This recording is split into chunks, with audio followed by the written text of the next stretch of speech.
quick morning update. Got up this morning. As I said before, I stayed right down, like, literally, it was like a couple 100 feet away from the job site last night. Got up this morning and drove up right next to the job site. I'll show you. We're right here. So, super tight, but it's a strategy move. If I hang out back there, you're out of sight, you're out of mind. So, hanging out right in front of the job site. You see I'm here. We're blocking part of the road, which is fine because there's cars. All the job site employees are parked behind me anyways. So it's a kind of a one-lane situation right now anyways. But this puts me right up front. I came up here to see if the crane was here, number one. See if the pump truck was here yet, number two. They're both here. They're already starting to unload the pump truck, which is good. He's backed up. It's just a flatbed. He's got a bunch of pumps on it. He's backed up to the front of my trailer, so the crane can reach him, which is fine. It's kind of what we discussed yesterday, what would have to happen. So I would have to stay out with my tractor to allow enough room, because this long bitch. But so they're in there right now, working on the pumps.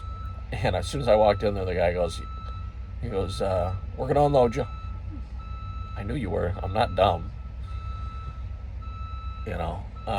Or someone, and if someone was doing this and they didn't have as much experience, some of these guys that go to school and then they want to be an owner operator and stuff like that, man, you're gonna get your shit in some big trouble, because you're gonna be out here, you're not gonna know what to do, you're gonna be running around doing what everybody tells you. So you're gonna be running, you're running around like a chicken with a head cut off just because you don't know enough to stand your ground. So just giving a quick update. He tried telling me, this guy, he's always full of good news. He says, it's going to be long though. I'm kind of thinking it may be like afternoon. I'm like, all right. I just play it off. All right, whatever, brother. It is what it is. I said, we'll get it off though. So I try to be as cordial as I can, and I try to be as nice and get along with everybody. But it comes to a point where you need to stand your ground and you need to flip the I'm not buddies with you friendship switch. And this is a business, and this is what needs to get done. This is what was agreed upon, and if this isn't met, there will be penalties. It's not personal. It's business, with the cranes here, I'm kind of surprised that he's saying that it's going to take that long. Usually when it's a crane day in a construction site, all hands on deck. Everybody does everything they can to get everything done that the crane needs to do, so the crane can get up and get out and they can close that charge, because that is an expensive piece of machinery to have just willy-nilly around on the job site, and it's a big crane. So I just want to give you an update, and like I said, I think I said it before, we do have a reload. I booked it last night because I had a feeling, I knew we were going to unload, and I didn't want to get caught today looking for a load and not have anything. So we do have a bucket truck we're going to pick up down in New York, and that is going to Illinois. Sounds like it's running and driving, just wham bam. Take the front off the trailer, drive the truck on, chain it down, hook her back up, and away we go. It's supposed to be all legal dims. It's not awesome money, but it's getting me back. I got kids this weekend, so it'll be all right. It'll be all right. That'll put us, it's like $2,000, so that'll put us at like $9,500 for this trip. It's good money. It's a bunch of burned days, to be honest with you. It's like 1,500 miles out here, so, but we have days of sitting and we have days of reset because of curfews, so you burn more time. You're going to spend more time on the road with RGN. But it is what it is. The money's there. So I'm going to keep hanging out front here, causing a scene, hanging and banging. And like I told them, as soon as I see that semi pull out, then I'll go in there and I'll hook on the trailer and we'll get all set up to do that. Well, it's time for us to go in. The guy came out and he said, we're almost finished with that truck. As soon as he comes out, he wants me to pull in. We're going to start getting on mine. So you guys can have an idea here of what we're going to have to do when we're coming out and what they wanted me to do yesterday with an oversize.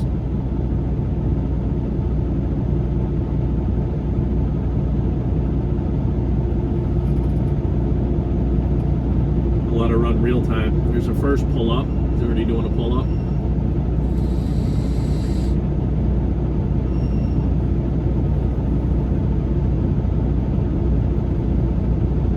That's a tow truck ahead of us. He came in and picked up the Bobcat and stuff like that.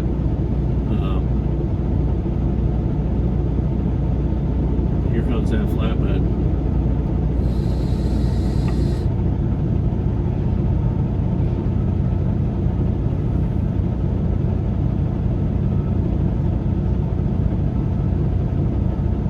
He's gonna try to back straight across into that person's yard. Ain't no way in hell, buddy. You ain't gonna make the left turn. There's a pole right there.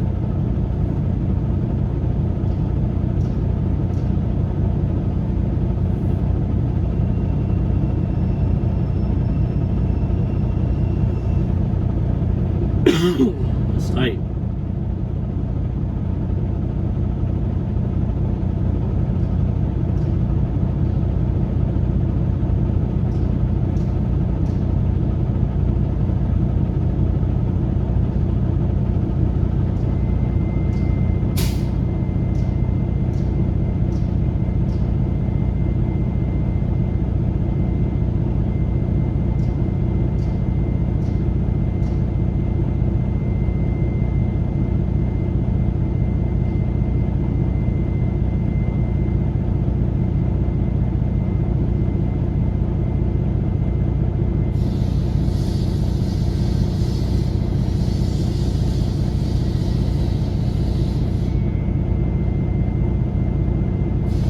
Some kind of little marker stake there that he's about to take out.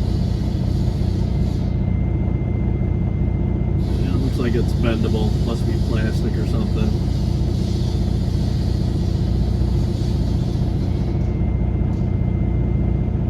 Yeah. That's what they wanted me to do. We're going to have to do it empty. But that's what they wanted me to do with an oversize. I mean, it can be done, but it ain't easy at all. So, let's go on in there.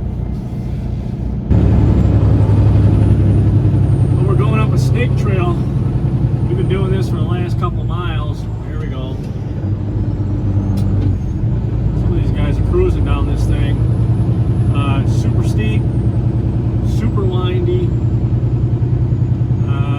just super switchbacky, all that, everything and above. I got the light bar on just to try to slow some people down when they see it, because some of these corners as we're going around the trailer impedes into the other lane because they're switching back so hard. But we got about 3 more miles and we'll be we're going to an American Legion's. I talked to the people. I guess it's a tree trimming company, and they sold this bucket truck. So they're just waiting on payment for it. We should be able to pick the truck up tomorrow morning. So they didn't want me to come back by their property because there's nowhere to turn around. So they gave us the address to the American Legion. So it's a big parking lot. They're going to notify them we're okay to be in there. They're going to notify the police department that I'm going to be in there, and everything should be good to go. And then when we're ready to load it, they'll bring the truck right over to me. So that'll be nice. I got a line of cars behind me, but tough cookies, little ones. Tough cookies.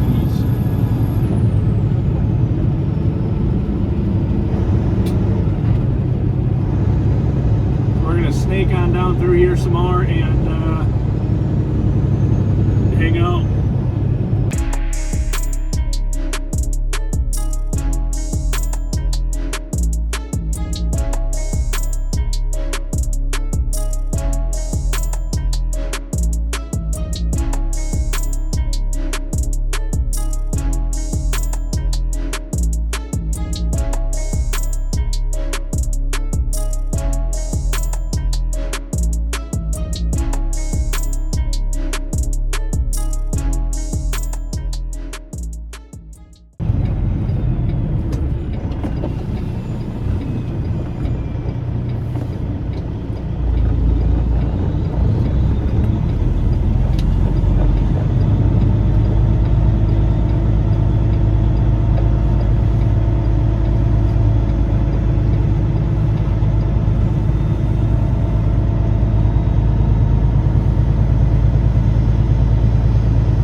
This is it. We're just getting straightened up and set up, kind of off to the side here. We are going to have to figure out how we're getting out. That is a windy son of a bitch. Number one. Number two, on our way in, GPS put us routed underneath a bridge. I think it was a railroad crossing. It was 12'11". And we're going to be every bit of 13.6, so that's going to be a problem. That is a windy goat trail up, so we'll get that figured out tonight while we're waiting.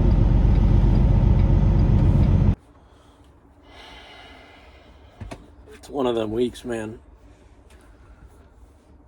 So I get into the Legion here, and I call the company that sold the truck, because she's supposed to call the Legion, let them know I'm coming here, and yada, yada, yada.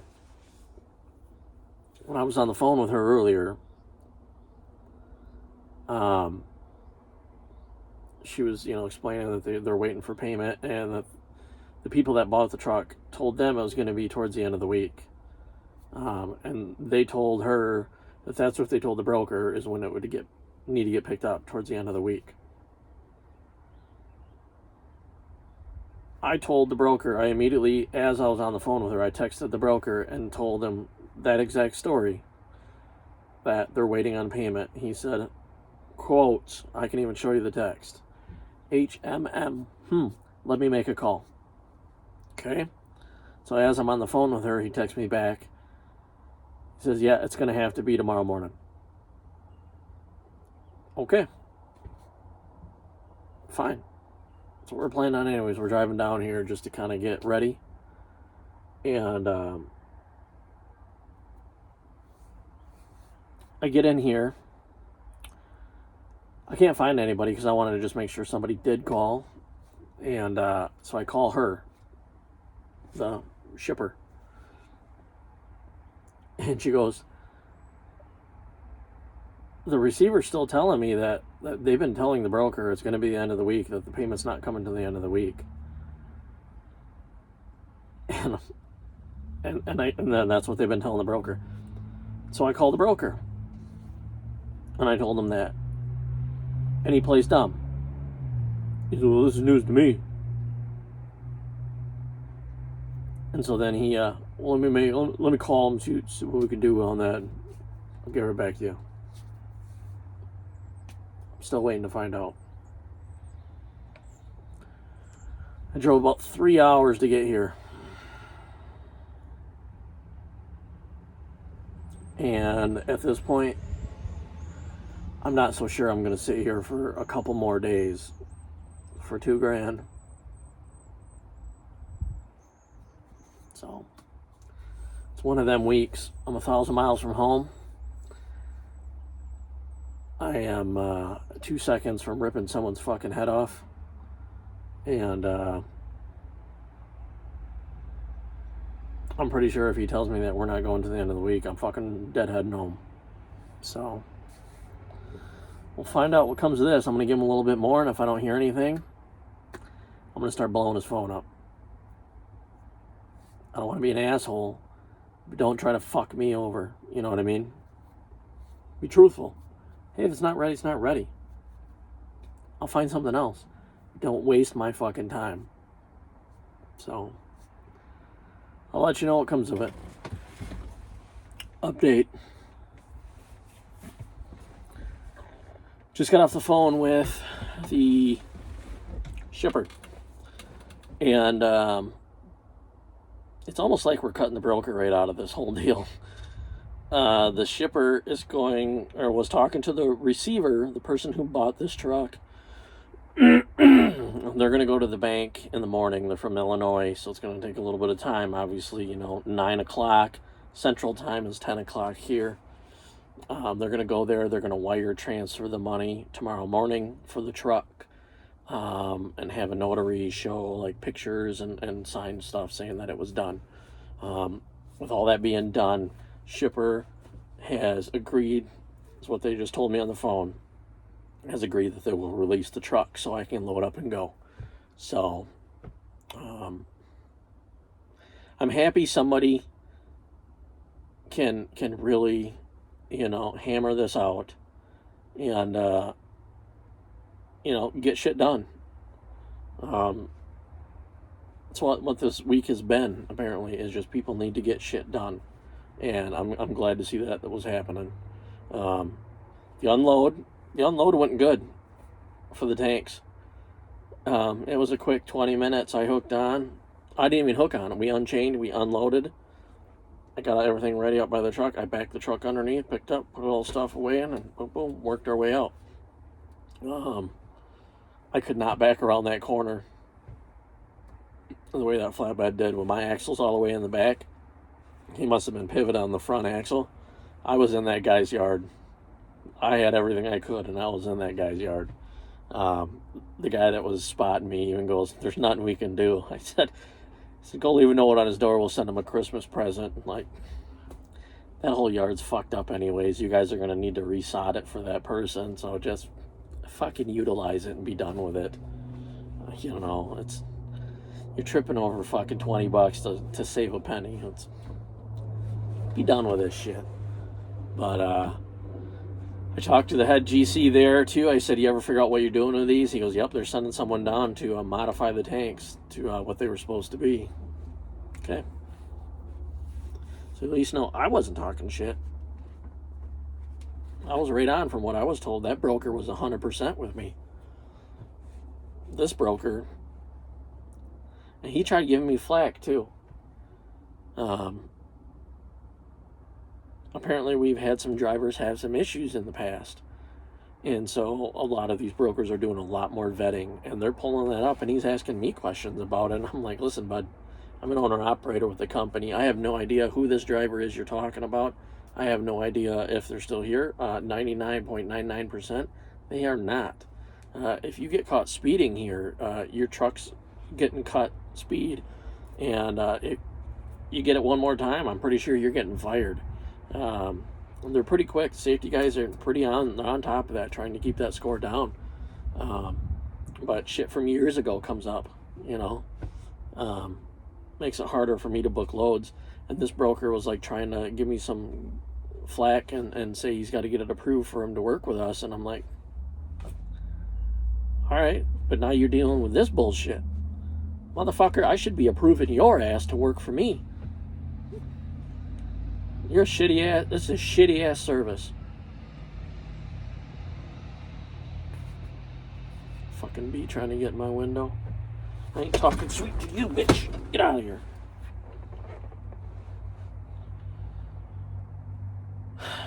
See you guys tomorrow. All right, so just a quick update. Kind of fill you guys in. A lot of stuff's gone on since that last clip. So we'll start there. We went to bed after that, that night. Ended up getting a phone call that night, about 9 o'clock at night from the broker. And he was just kind of filling me in on the situation with this receiver. Receiver's having some personal issues go down. Was kind of even wish-washy about even getting the truck now, yada yada. Just, you want to talk about drama? It's like, my God. But I'm not going to indulge all that. Let's just say the receiver's having some personal issues, and the broker was concerned if he was even going to get paid, and he completely divulged it, which, okay, I understand. It's not the broker that this was going on with. I mean, partially because he's telling me one thing, and I'm being told that the shipper and the receiver have both told him other things. So that is what it is. But he's definitely cool about it. He was like, I understand if you don't want to haul it, we'll figure out a Tonu or something like that. And we worked out a plan, and it was still the next morning. A customer was supposed to go wire the money. I'm like, let's just wait it out and see what it does. As long as he does that, we're fine. And it got about 1 o'clock in the afternoon Eastern time, so noon Central time. And I called the shipper, and I'm like, hey, any update? And she goes, we still haven't received the money yet. So I'm like, all right. So I texted the broker. I said, here's the deal, man. She still ain't got the money yet. I don't know. It shouldn't take that long to wire money over, but whatever's going on, I said, if it's not done by 3 o'clock our time, Eastern time, I said, I'm out of here.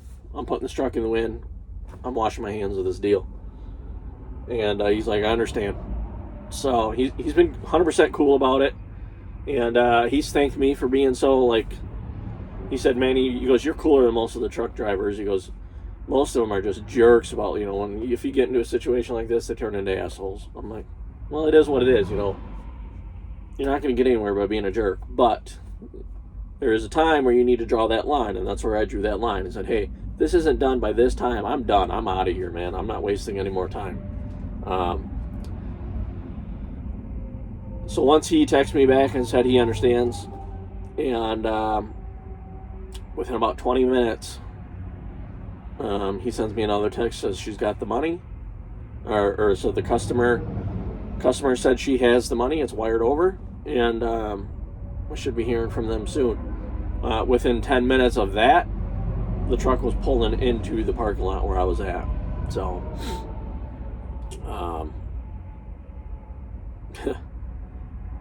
bunch of crap. Finally got her loaded. Finally. Chain down, 13.4 to the top of that hydraulic arm. So it should be good. Got the front as low as it'll go. 13.4 was the highest I hit, and that was probably on the knuckles right there. So good on weight. Let's get out of here. I'm tired of sitting here. All right, so you see we got the truck there. Like I said, it was real quick.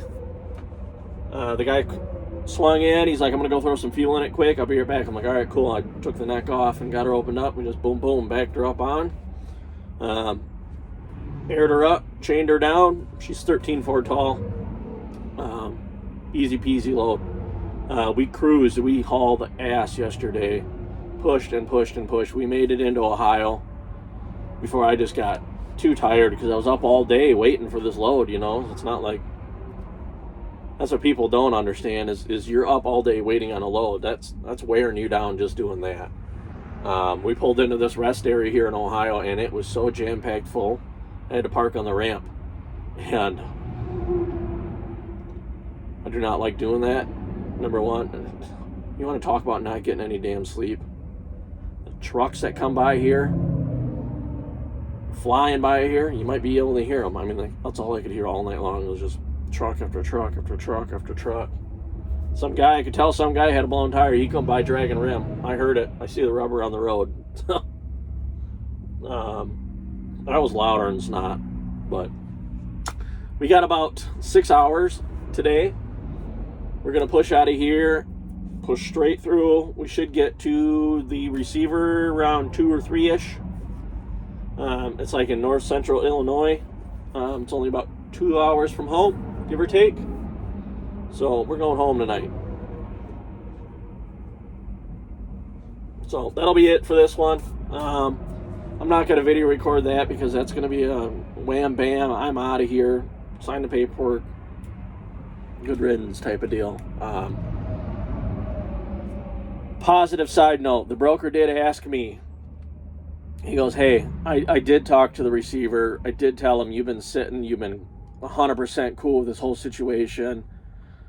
He's like, I told him we should be giving you some money for this. And I said no.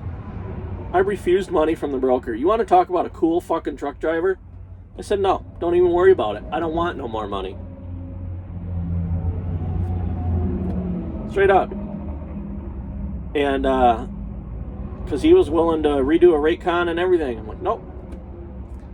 The rate's fine. It's dirt cheap anyways. I'm not worried about it. So the rates is what it is. I don't want any more money from you. I just want to be done with the situation type of deal, you know.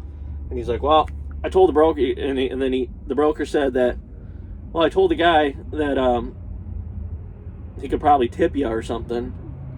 So it sounds like the guy's planning on tipping me, apparently. I'm like, I don't even need him to tip me. I don't want any more money. I want you guys to fucking get your shit together, you know, so we don't have this situation again. So there's a situation where I actually turned down money from the broker and the receiver, the customer. I make too much. Fuck, man. What do you want me to do with all this money? Fucking keep it. I don't need that garbage. See you guys next week.